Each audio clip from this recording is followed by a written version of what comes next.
Hello friends, welcome to Indian study पर आपका स्वागत है। दोस्तों, आज की इस वीडियो में मैं आप लोगों के लिए जीके का टेस्ट लेकर के आया हूं, जो कि आपके आने वाले एग्जाम यूपी जेल वार्डर के लिए बहुत ही ज़्यादा इंपॉर्टेंट है।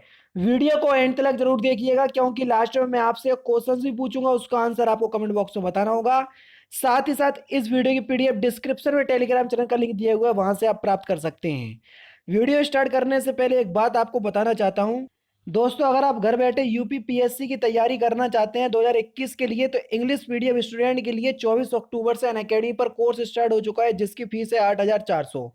ठीक है, लेकिन 10% का डिस्काउंट लगाओगे तो ये कोर्स आपको 5,760 में पड़ेगा। इस कोर्स की विशेषता है, ये कोर्स केवल और केवल वीकेंड के दिन यानी कि सैटरडे और संडे को चलाया जाता है।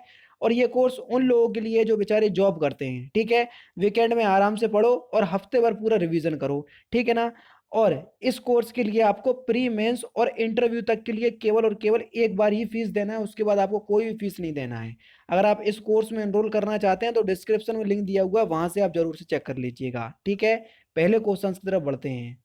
पहला क्वेश्चन है आपका कि संपूर्ण सिंधु घाटी सभ्यता का जो क्षेत्रफल है वो कितना था। बड़ा डीपली क्वेश्चन पूछ लिया। तो आपका जो सही आंसर हो जाएगा वह हो जाएगा आपका 12,99,600 वर्ग किलोमीटर, यानी कि इस क्वेश्चन का पहला ऑप्शन जो है वो आपका बिल्कुल क्या हो जाएगा, करेक्ट हो जाएगा। देखो, सिंधु घाटी सभ्यता जो है ना, देखो पश्चिम में अफगानिस्तान, दक्षिण में गुजरात और उत्तर में मांडवा, और अगर पूर्वी की बात करें तो उत्तर प्रदेश के मेरठ तक फैली हुई है, ये ध्यान रखना। और टोटल क्षेत्रफल मिला लो तो इतना बनेगा। उत्तर वैदिक काल के सबसे महत्वपूर्ण देवता कौन थे। उत्तर वैदिक काल के सबसे महत्वपूर्ण देवता, तो आपका सही आंसर हो जाएगा प्रजापति। प्रजापति उत्तर वैदिक काल के सबसे महत्वपूर्ण देवता है। दक्ष प्रजापति को अन्य प्रजापतियों के समान ब्रह्मा जी ने अपने मानस पुत्र के रूप में उत्पन्न किया था। इन्हें निर्माण का देवता भी कहा जाता है। ठीक है। बौद्ध ग्रंथ अंगुत्तर निकाय से किसके बारे में जानकारी मिलती है, जल्दी बताओ। अंगुत्तर निकाय से किसके बारे में जानकारी मिलती है, तो महाजनपद के बारे में जानकारी मिलती है। दूसरा ऑप्शन आपका बिल्कुल क्या हो जाएगा, करेक्ट हो जाएगा। और महाजनपद के अलावा भारतीय इतिहास की जानकारी भी प्रचुर मात्रा में इसमें है। ठीक है ना।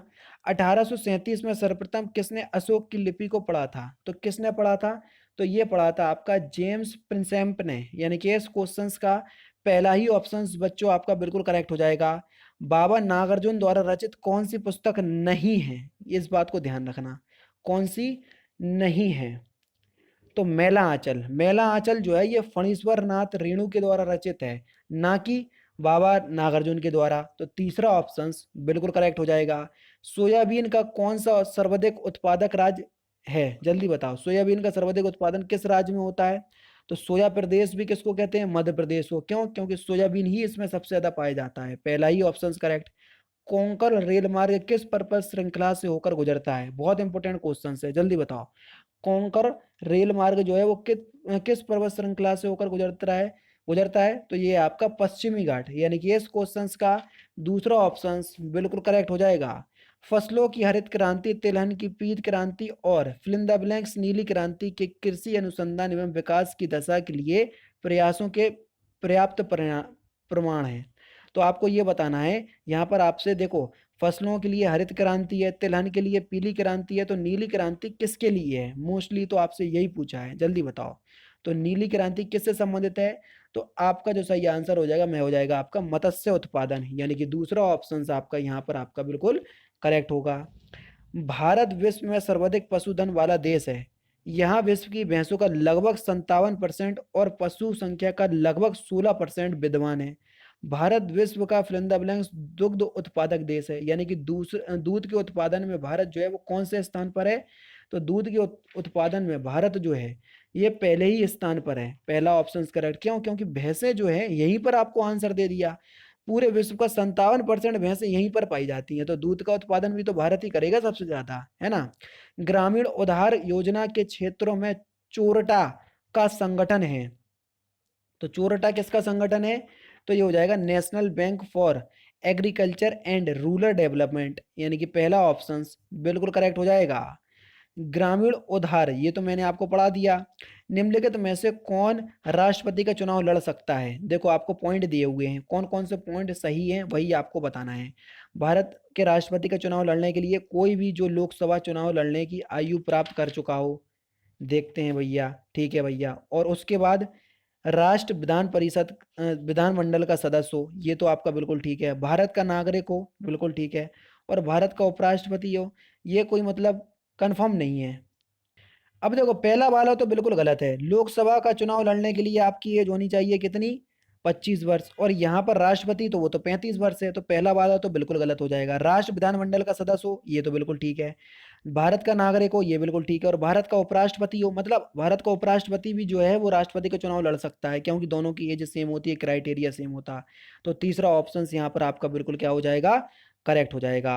ठीक है ना? भारतीय संसद का निम्नलिखित में से कौन सा कार्य नहीं है? जल्दी बताओ, कौन सा भारतीय संसद का कार्य नहीं है? देखो, उत्तरदायी कैबिनेट बनाना, ये तो बिल्कुल है। सरकारी नीतियों की आलोचना करना, सरकारी नीतियों की आलोचना करना। देखते हैं, राष्ट्रीय विकास की नीतियां बनाना, सरकारी कार्यों के संदर्भ में सूचना प्राप्त करना।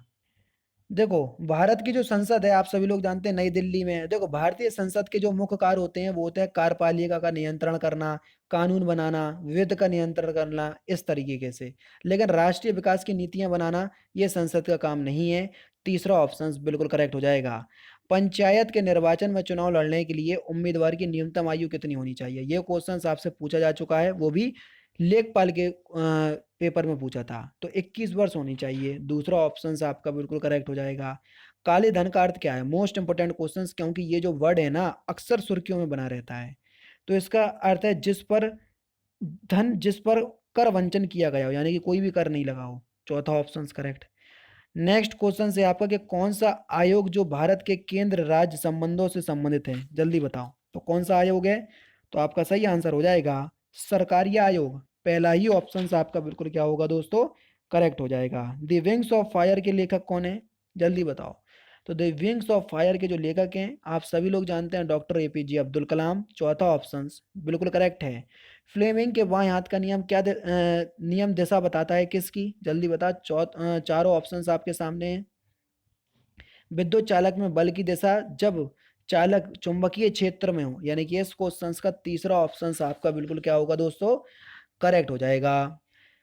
नेक्स्ट क्वेश्चन से आपका कि चंद्रमा पर किसी वस्तु का भार पृथ्वी पर भार के कितने भाग के बराबर में होता है? जल्दी बताओ, तो कितने भाग के बराबर में होता है? 1/6 भाग के। पहला ऑप्शन करेक्ट। निम्नलिखित में से किस परमाणु की नाभि में न्यूट्रॉन नहीं होते हैं? जल्दी बताओ, तो कौन है? तो आपका सही आंसर हो जाएगा हाइड्रोजन, यानी कि दूसरा ऑप्शन बिल्कुल करेक्ट हो जाएगा। आवर्त सारणी में अधातुओं का स्थान कहाँ है? जल्दी बताओ, अधातुओं का स्थान कहाँ है आवर्त सारणी में? तो आपका जो सही आंसर हो जाएगा वह हो जाएगा दाहिनी ओर, यानी कि राइट हैंड साइड। पहला ही ऑप्शन बिल्कुल करेक्ट। धान की फसल की दो साधारण बीमारियां कौन सी हैं? धान की फसल में रोग हो जाते हैं, तो कौन से होते हैं? एक तो देखो धान का खैरा रोग, ठीक है, और ब्लास्ट रोग। पहला ही ऑप्शन यहाँ पर आपका बिल्कुल करेक्ट है। खैरा मुझे याद था, ब्लास्ट का मुझे पता नहीं था, लेकिन अब ऑप्शंस में कोई है ही नहीं है खैरा दूसरे ऑप्शंस में, तो हम यही लगाएंगे। और रस्ट जो है ना, सफेद रस्ट, भूरा रस्ट, ये गेहूं में होता है, ठीक है। नेक्स्ट क्वेश्चन, और ये फफूंदी जो है ना ये गन्ने में लगती है, जिसको लाल सड़न रोग बोलते हैं। उत्तर प्रदेश की जलवायु निम्नलिखित में से किस प्रकार की है? जल्दी बताओ। तो देखो, अगर हम बात करें उत्तर प्रदेश की जलवायु की, कि उत्तर प्रदेश की जलवायु कैसी है, तो आपका जो सही आंसर हो जाएगा वह हो जाएगा आपका उष्ण कटिबंधीय मानसून। तीसरा ऑप्शन बिल्कुल करेक्ट। उत्तर प्रदेश में सर्वप्रथम किस पक्षी विहार की स्थापना की गई? जल्दी बताओ, इंपॉर्टेंट क्वेश्चन है। तो कौन सा पक्षी विहार है? तो आपका सही आंसर हो जाएगा नवाबगंज पक्षी विहार। दूसरा ऑप्शन बिल्कुल करेक्ट। उत्तर प्रदेश में अल्पसंख्यक आयोग का गठन कब किया गया? जल्दी बताओ, इंपॉर्टेंट क्वेश्चंस। तो उत्तर प्रदेश में अल्पसंख्यक आयोग का गठन कब किया गया? तो आपका जो सही आंसर हो जाएगा वह हो जाएगा 1969। पहला ही ऑप्शन आपका बिल्कुल करेक्ट है। और कल बताया था मैंने, अल्पसंख्यक का जो विलोम शब्द होता है वो क्या होता है? बहुसंख्यक, ठीक है। नेक्स्ट क्वेश्चन, वह आकाशीय परिघटना जो तारों के कारण घटित होती है क्या कहलाती है? तो उस घटना को हम क्या कहते हैं? कृष्ण छिद्र बोलते हैं, यानी कि इस क्वेश्चन का दूसरा ऑप्शन बिल्कुल करेक्ट। नेक्स्ट क्वेश्चन से आपका, कि निम्नलिखित दक्षिण एशियाई में किसका जनसंख्या घनत्व जो है सर्वाधिक है। देखो, जनसंख्या की बात नहीं हो रही है, जनसंख्या घनत्व सबसे ज्यादा किसका है, किस देश का है।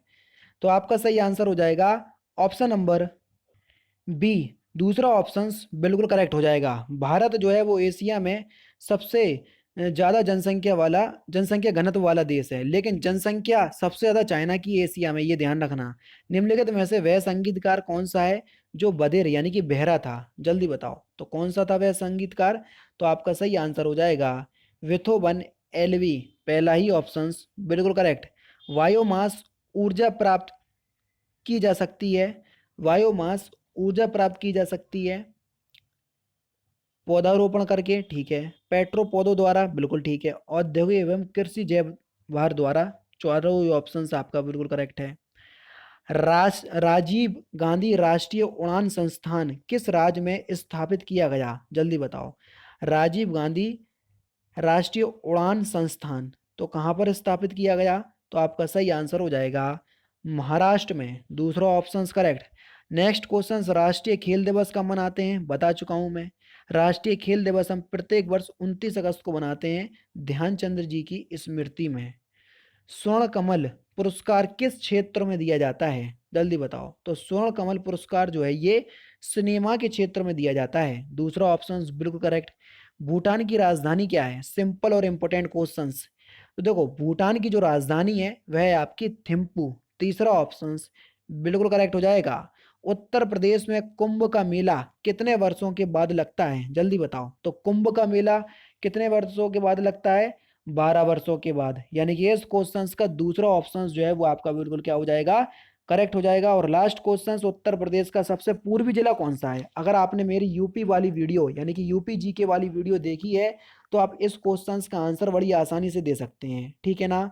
तो दोस्तों, ये थे आपके जीके के इंपॉर्टेंट क्वेश्चंस जो कि मैंने आज की इस वीडियो में आपको कवर करवा दिए। वीडियो अच्छी लगी तो प्लीज़ दोस्तों 500 लाइक तक जरूर पहुंचाइएगा, क्योंकि आपका एक लाइक ही मुझे इतना मोटिवेशन देता है कि मैं आगे चलकर इससे अच्छी और इंटरेस्टिंग वीडियो आपको प्रोवाइड करवाता रहूँ। तो दोस्तों, फिलहाल की वीडियो में सिर्फ इतना ही। अगर आपको वीडियो पसंद आए तो प्लीज़ दोस्तों वीडियो को लाइक कीजिए, शेयर कीजिए और साथ ही साथ हमारे चैनल को सब्सक्राइब करना ना भूलें, क्योंकि मैं रोजाना इसी तरह की वीडियोस आप लोगों के लिए लाता रहता हूँ। नमस्कार दोस्तों, जय हिंद, जय भारत।